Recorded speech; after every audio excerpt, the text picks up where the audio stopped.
Hey there, third and fourth graders. Today we're going to be working on a new art project that is going to cover State Standard 8.1, and by the end of this project you should be able to analyze and interpret art by using background information and mood to figure out what's going on with that project. So let's talk about what you need to know first. So right off the bat, what is it that you need to know?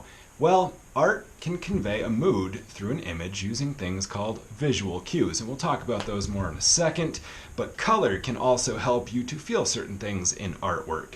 Background knowledge of an artist and their history can also help you to feel certain things in the pictures that they've made or the sculptures that they've made. And how an artist chooses to show you a subject also conveys different meanings. How is mood created in art? The mood of a painting can be disturbing or tranquil, it could be dark or energetic, it could be happy or even sad.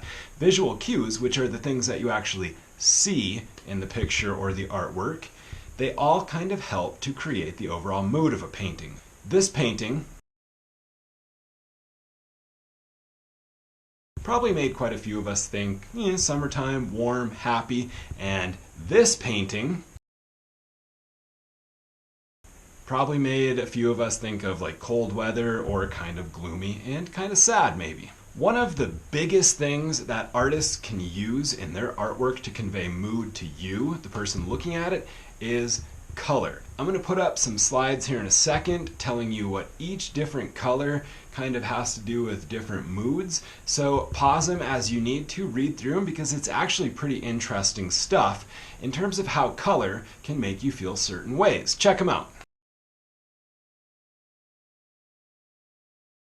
So in addition to things like color, you can also look at different visual cues, such as body position. If you see any human beings, look at how their bodies are displayed. Typically, a head down is kind of sad, but a head up and looking forward or even up towards the sky is typically associated with strength and power. Other stuff that you could possibly think of is something in the middle of a picture. Having something right dead center in the middle is usually to emphasize it, and that means it's pretty much the thing that you recognize first when you look at a painting. That can also help affect the mood of the work. So the last thing that we could possibly be using for this project is your background knowledge. That just means, what do you already know? Let me give you an example. If I know that when I look out the window and I see a bunch of really gray clouds in the sky, that probably means it's going to rain or snow. If I'm looking at a painting with gray clouds, that tells me, I wonder, let's see, from past experience, I'm guessing that the mood of this is kind of foreshadowing something kind of darker, kind of tense, kind of like a lightning storm, a thunderstorm, rainstorm, something like that. And that all kind of helps to create a slightly more gloomy type mood to the artwork. So you don't have to write anything down for this next piece, but you do need to find somebody at your house that you can talk to, because you're going to look at this painting by Pablo Picasso called The Old Guitarist, and you're going to tell that person what exactly are you seeing in that painting, and specifically tell them what mood that painting feels like to you. I'm not going to tell you my answer to that Pablo Picasso question until the end of the video, but check out this painting by Vincent van Gogh, and you're going to use that same person. You're going to tell him the same things. What are you seeing, and what does the mood of this Van Gogh painting feel like to you? And go. Alright, Van Gogh answers are going to be at the end of the video as well, so you can come up with your own. But now you have a little mini activity that you can do with that person. If you have colors, use colors. Otherwise, you can just say colors, because what you're going to do is you're going to use that person that you've been talking to, and you're going to choose 4 emotions.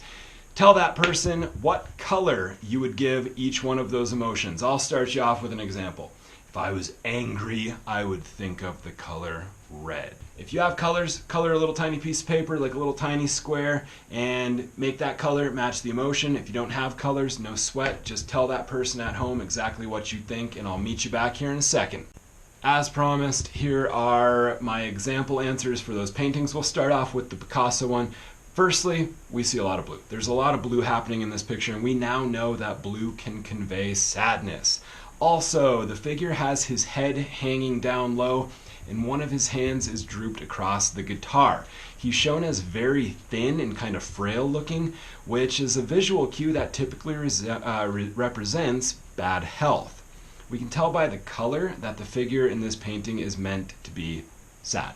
And it may come as a little surprise that when Picasso painted this, he was actually dealing with depression in his own life. So that's why we see this painting, which is part of his blue painting series, which was being done in the very early 1900s. On to Van Gogh.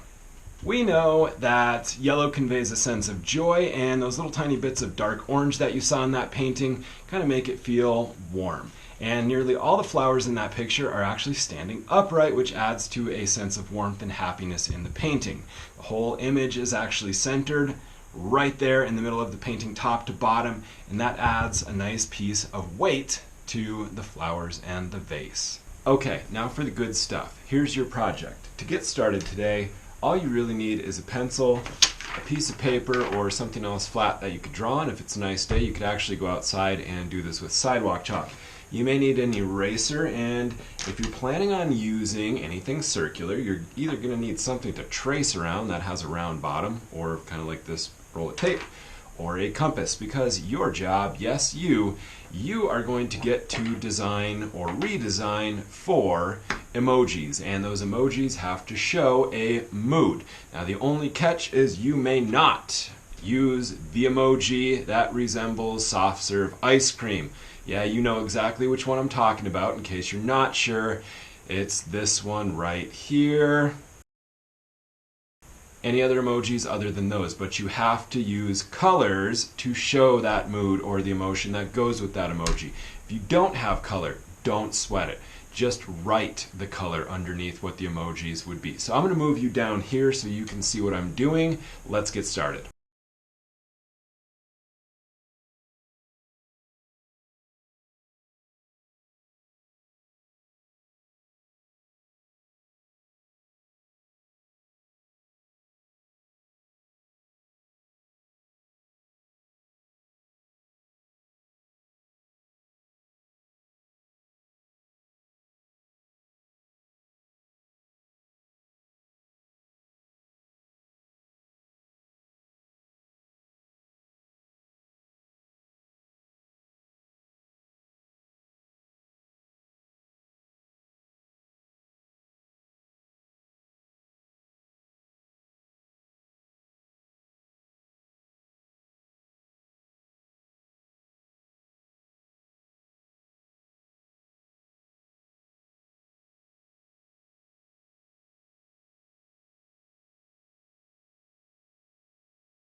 So there's my simplest version of my 4 emojis. Just a reminder, make sure they're all still appropriate, even though we're working at home. It's a little bit harder than you think to use kind of just facial features to make these.